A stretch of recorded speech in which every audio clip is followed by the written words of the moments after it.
beautiful souls. This is Rachel Kirkland here, the Modern Shaman. So I first want to just say thank you for being with me for another YouTube question and answer time. I am going to get back to my traditional form of question and answer videos. I've been doing some channel videos and just things that Spirit put on my heart during this time of quarantine, when everyone was kind of in their house and just dealing with the entourage of energies and thought forms that we were experiencing during this time of the epidemic. But I wanted to begin again my question and answer videos. Y'all have been sending in a lot of questions still during this time. So now I'm going to get back to it because a lot of you have been reaching out and there's been a lot of energy towards certain questions. Also, before I do that, before I dive into the question and read it and direct and give you guys some answers, I want to let you know that I will be back on tour. The tour's starting back up. I postponed some of my tour dates during the quarantine, and as you know, I've only been allowed to do sessions online via Skype or Zoom or FaceTime, as well as on the phone. But that's still available. Always accessible if you're looking for some one-on-one focused time just on your personal questions and things that you might need in your personal life. I'm always available for that. Please check that out on my website, themodernshaman.net. And then the tour dates will start back up in June, I think is the first touring weekend, and that one will be in Houston, Texas. And then July, the Hawaii conference for the Body, Mind, and Spirit Expo got moved to July, so I will be back in Honolulu in July. And then in August, I will be in Raleigh, North Carolina. The Tokyo tour dates got changed from being in-person workshops to having to be done via Zoom and teleconference. But that's still going to be a phenomenal time of just absolutely diving deep and learning techniques that truly empower you in your psychic and healing gifts. So there's still a lot going on. We're always just in a space of being flexible. There's all my to-dos, I think. I think I went through my to-do list. Oh, I should say this. This gets put out a lot of times through my newsletter. If you're not on my newsletter, please go get on the newsletter.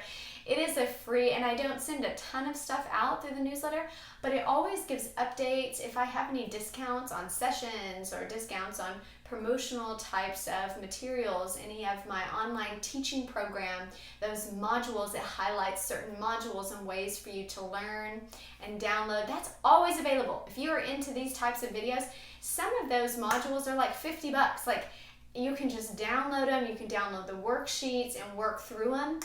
The time period has been extended during this quarantine time. I really had it on my heart to extend the work time. And so instead of some of those modules having to be processed through quickly, in maybe a week's time, you have access to that portal for 30 days or more. So during this time, it's really open and available and accessible to you guys. Those online courses are just on demand, downloadable.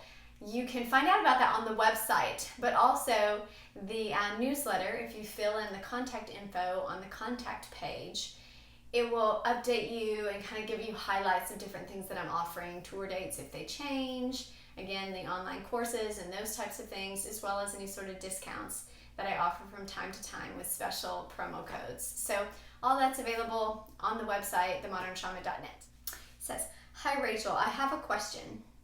I have a person I'm in a close relationship with that worries that my psychic dreams and visions are taking me to hell, to the devil, and things that I'm connecting with are dark or demons, etc.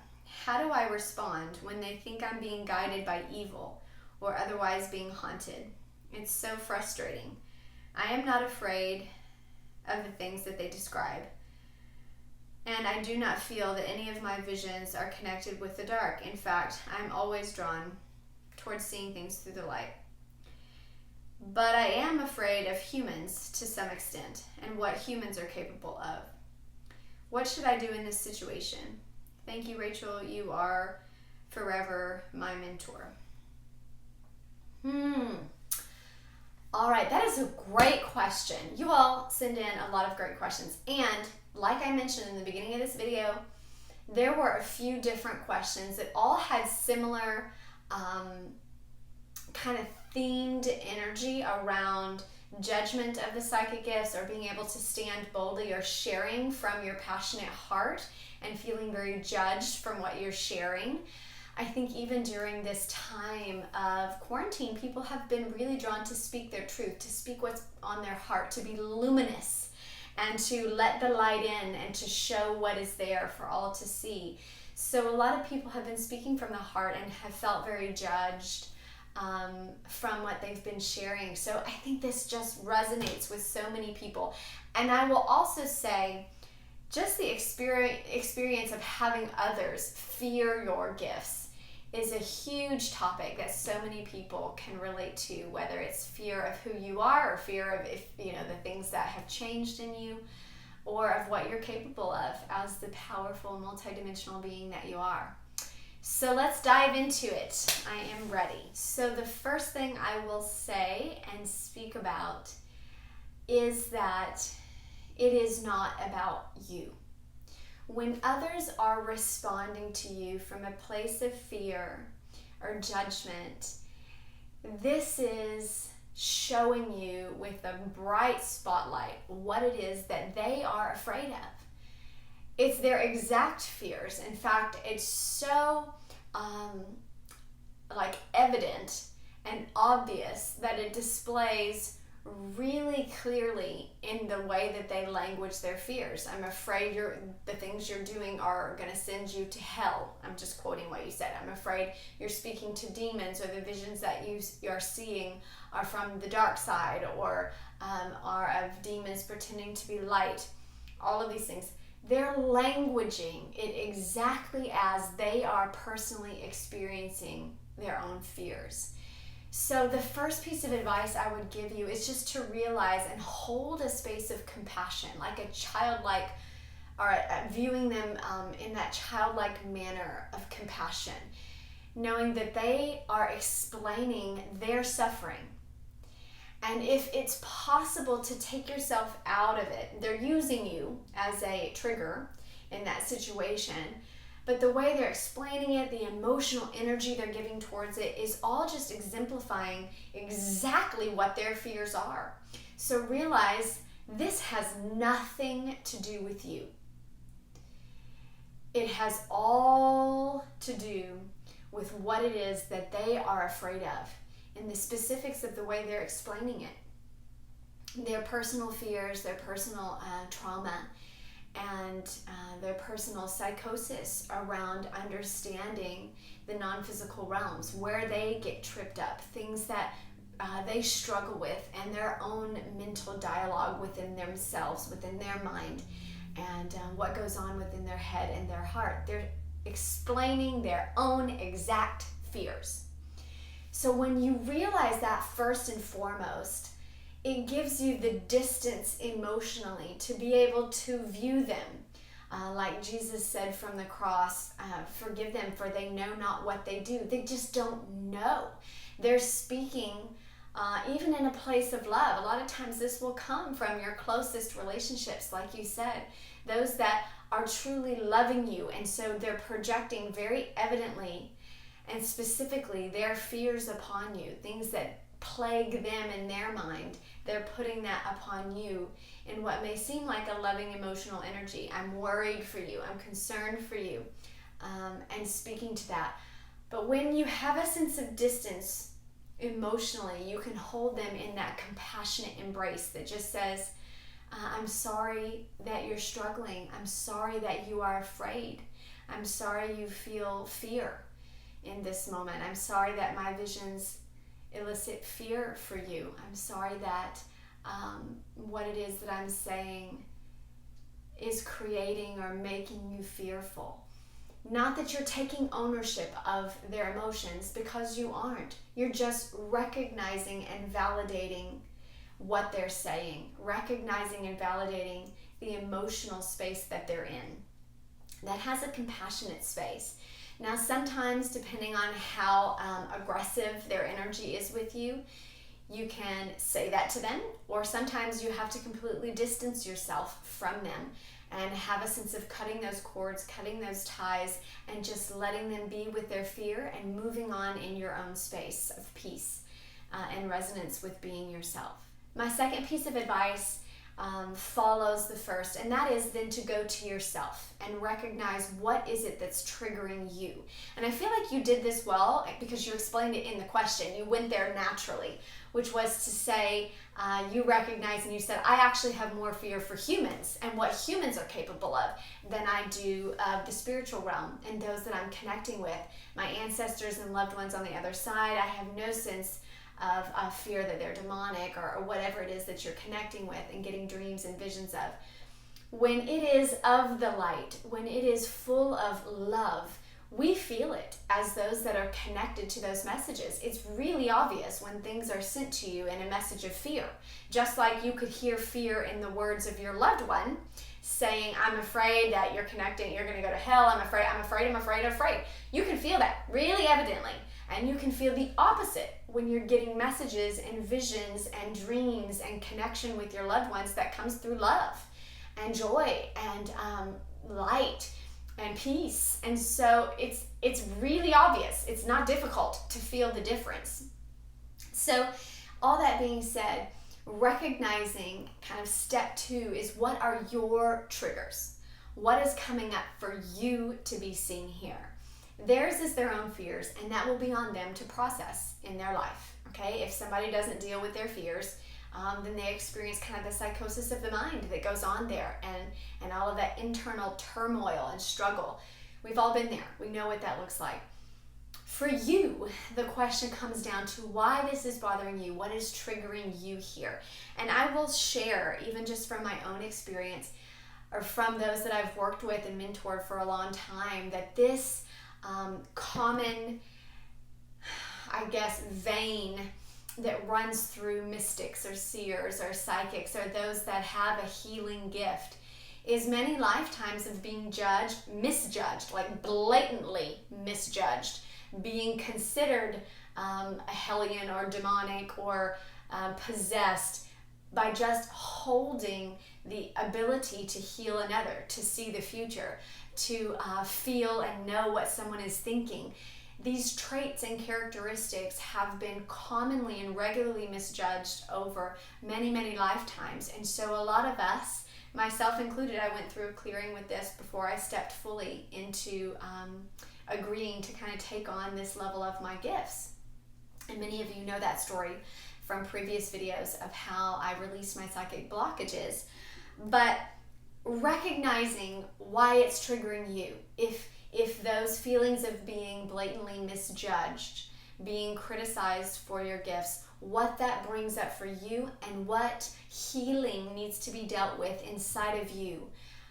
This is more so your path and why this whole scenario arose for you at this time, why this relationship is important for you at this time.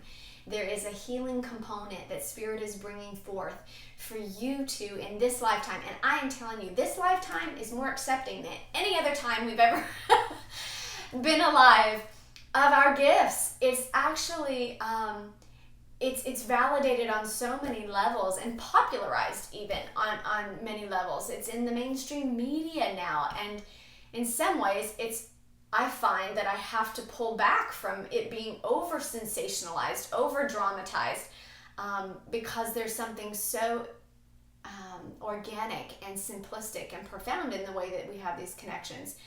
But it's widely accepted, more so than it ever has been in our previous lifetimes. And so it is no better time, or there is no better time than now for you to bring this trigger up for yourself. If this is causing a sense of fear of humanity and what humanity is capable of when they judge you, when they say you're of the devil or you're of this or you're of that, and you would be burned at the stake for it or thrown in a dungeon for it, or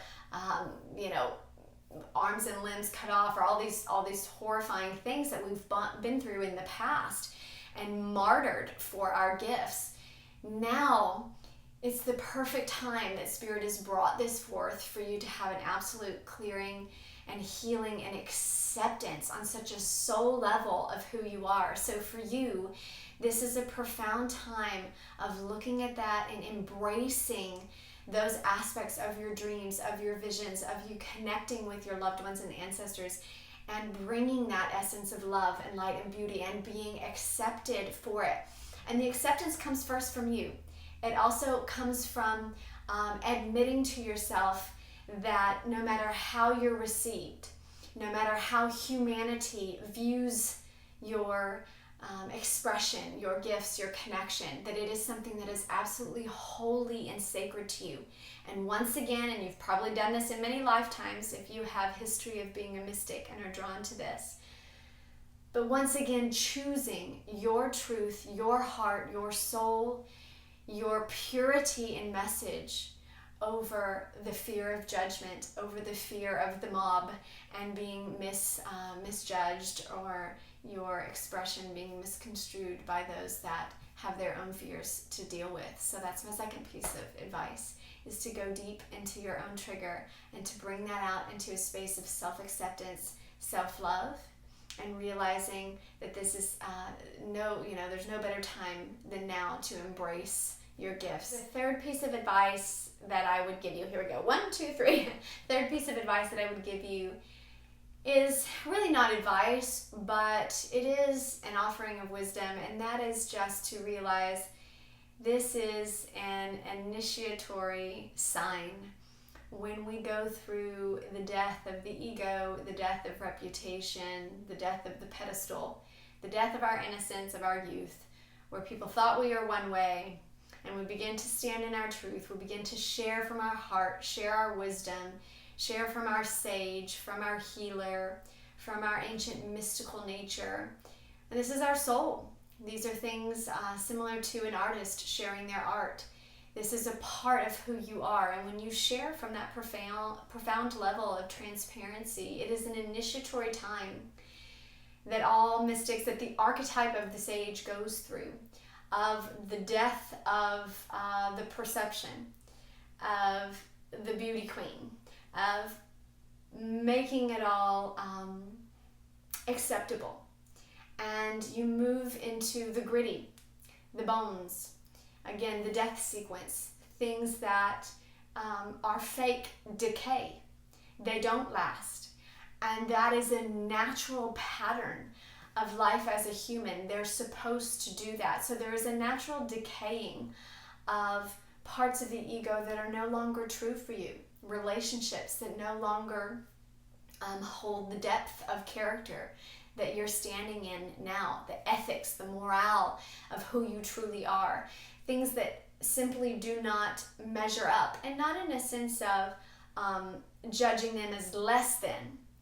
They just don't resonate. They don't have harmony to where you're vibrating and what you're bringing forth. And so they begin simply to die off and decay.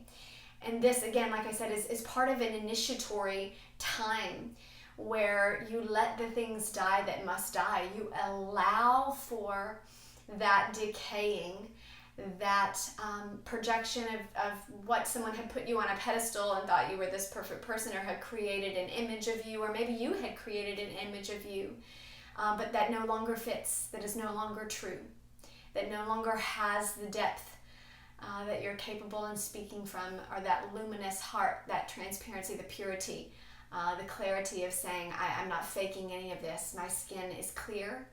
And every bit that comes through my voice, that comes through my eyes, that comes through my sharing of my heart is how I truly feel. When you're living from that level, that initiatory time is difficult for many. And this is why a lot of people go through a sense of testing when they stand in their sense of self, they stand in their gifts, they stand in themselves as a healer, as a seer, as whatever they were hiding, or even just sharing their sense of truth, sharing their own personal story of this was true for me, this happened in my life, these are things that I have kept hidden for a long time, but I'm no longer willing to hide or to make small to make you feel comfortable.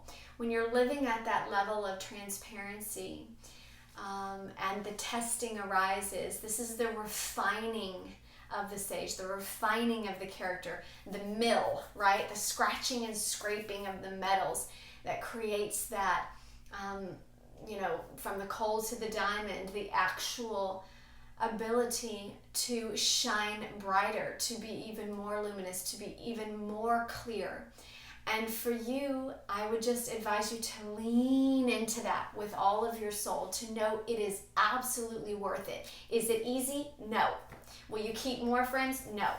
Will some people run away and say the wrong thing and say the opposite of what you're doing? Yes. And I have had all those experiences. So I share with you from that heart space as well, that I have had family or those that are very close to me say the same things, that you're the devil, or you're speaking for the devil, or things that go wrong in your life or your kid's life only happen because you're talking all that psychic talk, or these are literal things in my life that have come up, or people posting on YouTube that you're a sham, or you are a demon. I've been called a demon. I mean, whatever is their experience of what they fear, they will project that onto you.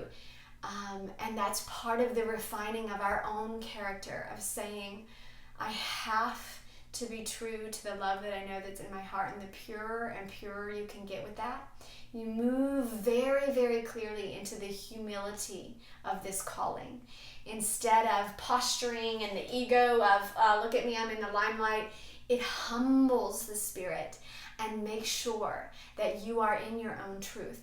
That humbling of the spirit, that refining, like I said, of kind of like running the mill, metal against metal, or stone against stone. It gets the grit to the bones and the marrow of who you truly are. And do you really mean it? Are you really in it to heal people? Are you really in that form of connection to bring the truth of love and light? Because if you're not, that's where the testing or this sense of initiation will reject those that are not pure. Reject the heavy, the heart that still hasn't dealt with their own ego. That's what it's meant to do. That's why it's called a time of initiation. So if you're in that time, know that that time is destined for you, and that you're capable to lean into it and purify and purify and purify your heart even more so. There is a beauty to your soul that will come out on the other side like a diamond. It's worth it. It's absolutely worth it. On a soul level, may not be worth it to anyone that sees it on this material realm, but when we die and our soul is measured and we're seen for the truth of who we are, all will be seen, all will be known, and your heart will be known for its truth, its purity, its pure truth. So mean it when you say, I am connecting with only the light, with only the love. This is what I want to bring forth. And Spirit will pour that out of you and will refine everything that's not. Every little piece of debris will fall away. I'm sending you guys my love and support, and just wanting to give you those sense of ushered in energy, to know that you have behind you absolute mountains. Like I'm literally seeing the vision of mountains under your arms like crutches. You have so much support to lean into within you from Mother Earth and those that stand within her. So sending you love. Mwah. I'll be back here next week with another video. Blessings.